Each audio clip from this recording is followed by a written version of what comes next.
Surat સાંસદની office બાબતે આમને સામને સુરતના સાંસદ મુકેશ દલાલે ઓફિસ માટે રજૂઆત કરી, જ્યારે પૂર્વ મંત્રી અને સાંસદ દ્વારા ઓફિસ ખાલી કરાઈ નથી. સુરતના સાંસદ ઓફિસ બાબતે આમને સામને આવી ગયા છે. સુરતની સાંસદ ઓફિસ બાબતે બંને આમને સામને આવી ગયા છે. સુરતના સાંસદ મુકેશ દલાલે ઓફિસ માટે રજૂઆત કરી હતી, જ્યારે પૂર્વ મંત્રી અને સાંસદ દ્વારા ઓફિસ ખાલી કરવામાં આવી નથી. સુરત પાલિકા દ્વારા પૂર્વ સાંસદને પત્ર લખી જાણ કરવામાં આવી છે. સુરતના સાંસદ અને પૂર્વ સાંસદ વચ્ચે ઓફિસની જગ્યા માટે ખેંચતાણ ચાલી રહી છે.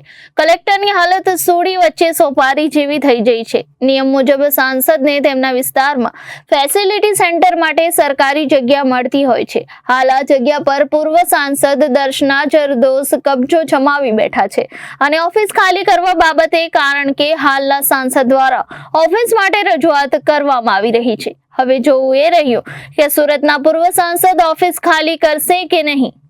Reporter Arvind Rathod, Janadesh news, Surat.